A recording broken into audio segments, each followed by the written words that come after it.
Hello and welcome to another episode of the Embodied Union podcast. I'm Lindsay. I'm Charlie. And today we're going to be talking about Valentine's Day. Coming up, it's tomorrow. Maybe you'll hear this in time. And I'm curious, what do you think about Valentine's? I am a hopeless romantic. You are. For me, I absolutely adore it. And that's not to say that I always enjoyed it. I did feel a lot of pressure around it. And I think I put myself under too much pressure for myself. But I think as I've done more work and become more embodied and feel more comfortable in my skin, it's like I feel quite okay with being joyous around celebrating and celebrating love. Can I ask, when you felt pressure around it, is it because you didn't have the cash or you didn't know what to do? Like what? Because I'm sure there are men that would really resonate with that. Like what created that pressure? For me, for sure, was definitely that I can't get this right, which is like a core belief of mine. I used to think it was I'm not good enough, but it's the I can't get this right. So I was really needy for external validation of, is this okay? Is this the right thing? Do you like this? Rather than just trusting myself and going, you're going to love this, and just going for it anyway. Because I think it doesn't, I'm going to say this and don't take it literally, but it doesn't actually matter what you do. It does, but it's how you're being about it. With whatever you decide to do with your partner for Valentine's Day, as long as it's authentic, then I feel like it lands, How do you feel around Valentine's Day? I used to pretend that I didn't care. I spent most of my 20s really trying to be one of the guys, and I also was in community that had this collective belief that it was just a made-up Hallmark holiday and like consumerist kind of bullshit. And yeah, I just kind of ran with that narrative. But the truth is I love Valentine's Day. Like I really adore love. I love the spirit of Valentine's Day. I love that collectively people are celebrating, so it feels bigger in the field. And I think because you and I are in the practice of being in devotion and relationship every day, like I don't feel this lack or scarcity that I need this one day for us to celebrate our love, but it's just like, why not turn it up even more on this one day? Why not? Yeah.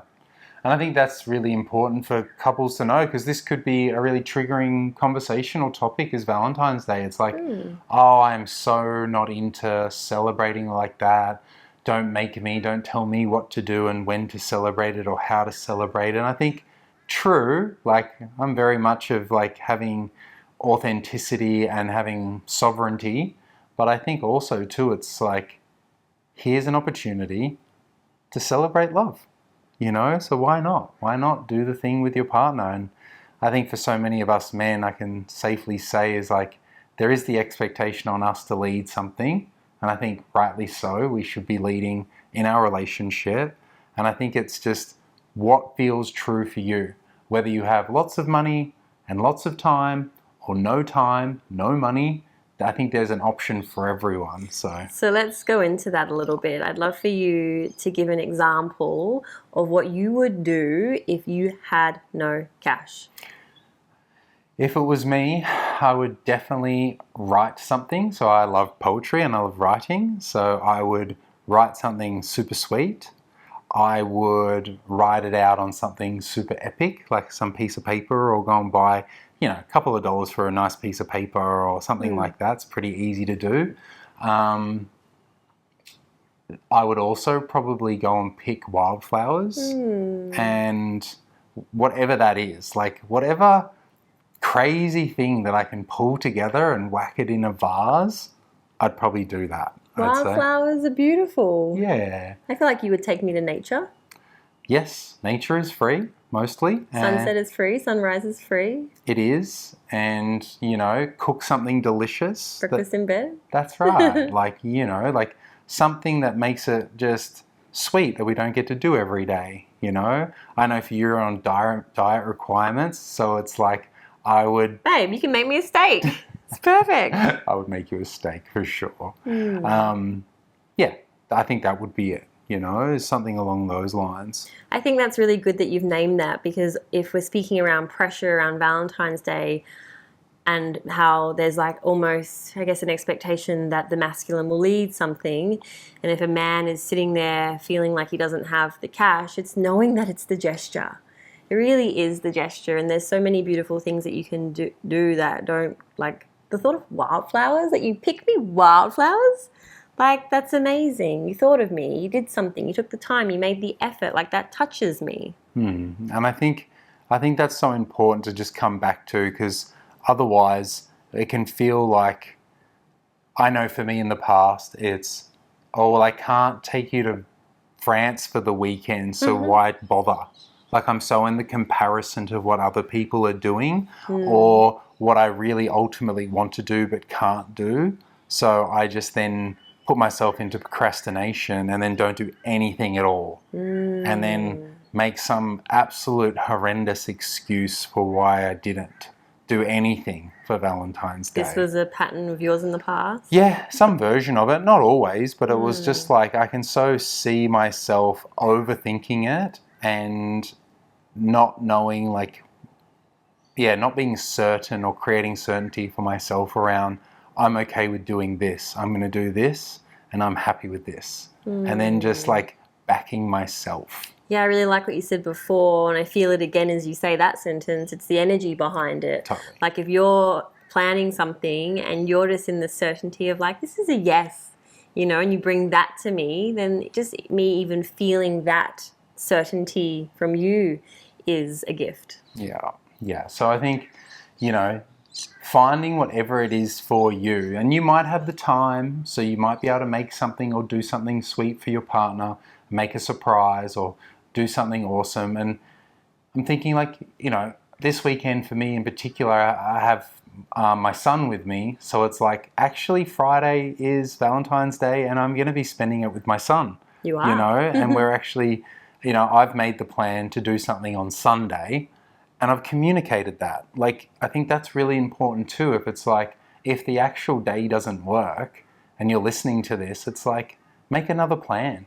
Don't just think, oh, well, I can't do something on that day, so I can't do it. It's make a different plan. Like, I think you wouldn't want to be in a relationship where you're making excuses to not. I think you should be making reasons why not, you know? Like, find the way. Yeah. Find the way. Yeah. Yeah.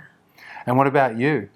I guess the thing that I'm thinking of around this, I'm just in my own practice, what I've been working with is noticing all of the subtle ways that I exert control in relationship. And I know lots of women do this, and ultimately the reason why we try to control is because we want to be safe. We're also trying to avoid things like being let down or being disappointed, and like, how can I control everything? It's just, so when I think about Valentine's Day and like women, like friends that I've spoken to about this in the past, it's like they have an idea of like the gift that they want, the experience that they want to have, and they'll kind of like hint at it or like leave signs around. So, and like, there's nothing wrong with asking for what you want, but it's like they're manipulating the day so that they can have the experience they want. And there's some part of that that's like not trusting that their partner's going to lead something epic. And like, I get it. Or get surprised, you know? That's the thing. It's just like, and because I'm in this practice right now of noticing my own subtle control, it's like, what would it be like to like, yes, I have desires around what I want to do and experience, but like, can I park that and can I actually lean back and can I extend my trust in my man that whatever he does is going to be perfect? Like, whatever you do, okay, it's not on Friday, but it's going to be Sunday. That's absolutely perfect. And like, just whatever it is. And it feels, it's my practice and it's not always easy, but it actually feels really good to just like, I'm actually just going to lean back. Yeah. And like, I'm sure as a masculine man, that feels better for you, knowing that your like lead, whatever you lead, is like, I'm in the practice of receiving this, you know, like I'm not trying to make you do this Valentine's Day in a certain way. It's just like, cool, I trust you. Trust you. If you give me a rock and write I love you on it, it's like, can that be okay? It's like, it actually can. Can you take me to a 10-course restaurant in a cave like you did last year? That would be great, you know? But there's something there around like trusting that your partner, like trusting their gesture of love. Absolutely. And I just have to add though, it's very easy for me to say this. Like, I'm going to be in the practice of trusting you because you're a really fucking good man. You know, like, we're in a good relationship. I feel no lack of love from you. I can trust you. So, and that comes down to the fact that when I picked you as a partner, I was using my discernment, you know, like I'm not in a toxic relationship. So if you're in a toxic relationship and it's like, I actually can't trust this man, and like, that is a different experience. I'm talking to the women who actually really have a good man. They know that they can trust their man. And so being in the practice of leaning back and being gratitude for whatever your partner, whatever his gesture might be. And I think too, it's just like, if you do want to do something for Valentine's Day and you're somebody that's like open to learning something new, we do have some play shops available. Yes, I do want to talk about this because as much as we're saying appreciate whatever gesture comes your way, yes, that is true. If you're in the habit of Valentine's Day being about going out where it's quite loud, there's other people around, you're going to have some alcohol, and you're not actually cultivating a deep level of presence and intimacy, but you would like to, then Valentine's Day is also a great opportunity to have an intimacy date, to explore emotional depth, to explore physical connection, pleasure exploration. And Lindsay and I have 2 pre-recorded guided intimacy workshops that guide you through that kind of play. And so if you're wanting, and like they're very tantra informed, they're very kind of entry level. I think they're really available to anyone who's just wanting to try they're this delicious. Yeah, like more gourmet style intimacy. So we'll put the link in the show notes, and even if you don't watch this before Valentine's Day, once you've purchased them, they're lifetime access. And like, these are the kind of intimacy practices that you and I do every week. So every week we have intimacy dates, and it's to explore this realm, this paradigm for intimacy that we advocate for. So I would love to invite couples into that experience for this Valentine's Day. Definitely, because if relationship is a skill and so is intimacy, Oh, yeah. It's like, how are we learning new things? How are we bringing ourselves into closer states of oneness or unity with each other, and having like a really delicious heart-led time with each other? And I think that is, quite honestly, it's vulnerable, of course, you know, it'll be something that, you know, you might not have ever taken on something or learnt something in this way, or had a guided practice. Like, you know, you're already listening to us now, so it's like, it's one step closer into like, Our you know, world and our work.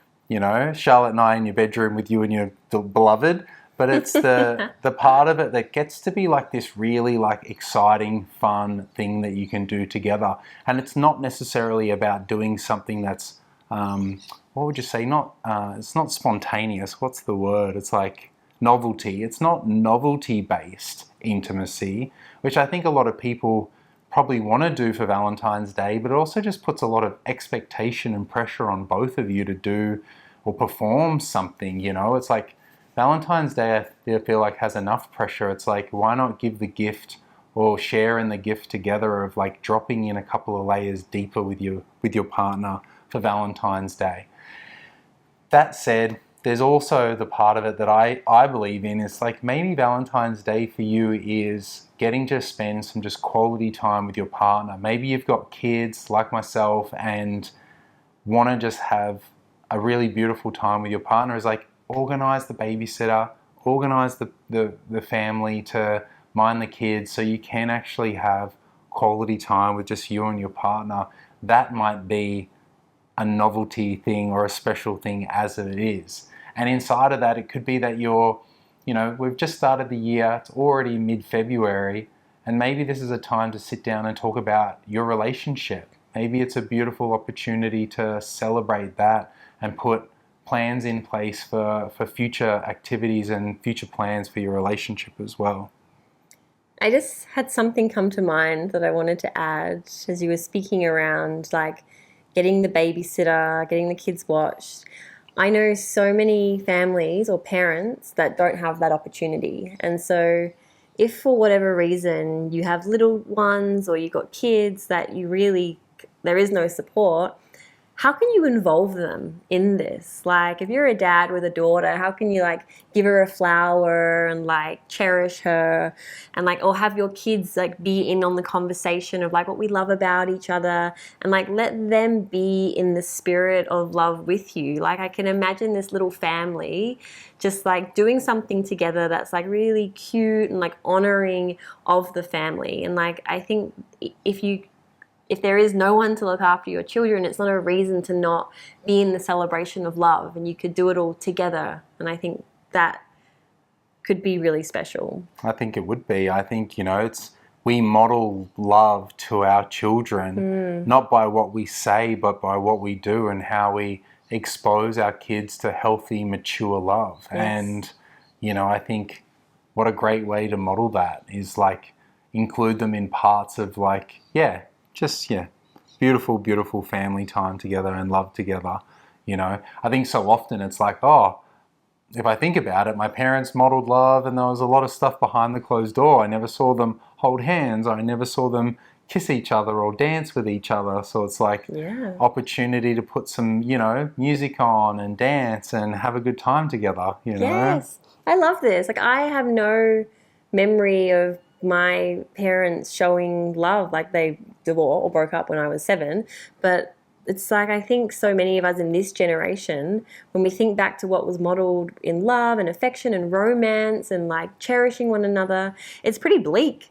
So it's like you get to be the ones to model something different. I think that's really actually beautiful. And I think too, it looks like it's probably like something to be said also that if Valentine's Day is triggering for you, or you're at a point in your relationship that Valentine's Day doesn't feel good, maybe it's a time to actually like repair something with your partner. And that could be something like, I know Charlotte and I do mediation sessions and sessions for couples to help them get back on track and, create solid, healthy agreements with each other and set up something really powerful. So I think there's that as well. And if you are single, it's like, what would you want to do? What would you wish your partner would have got you for a gift or something fun to do? And bloody go and do it. I love this because on Friday, we're going to celebrate Valentine's anyway, but on the Friday... Oh, what are you going to do when I'm not around? I thought about it. I was like, what would I want to... Like, I could go into the energy of like, I feel disappointed that we don't get to do anything.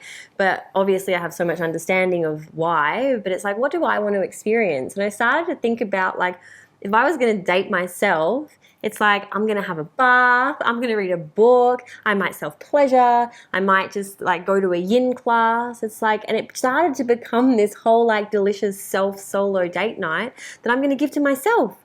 And so if I was single, that is also exactly what I would be doing. I even would take myself out to dinner.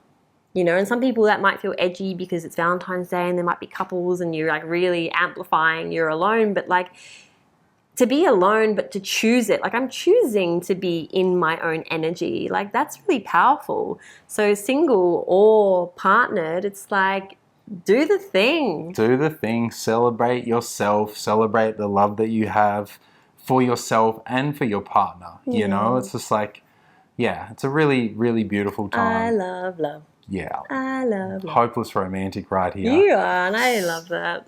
Well, thank you so much for listening. Again, the PLAYSHOPS are going to be in the show notes. We would love for you guys to purchase those and get the absolute most out of those. If you want to find me on Instagram, it's Lindsay B. I am Charlie S. Hannah, and you can also follow the Embodied Union Instagram. We don't do much there, but it is a space where you can be in contact with us. My love, I love you. Happy Valentine's Day, sweetheart. I love you.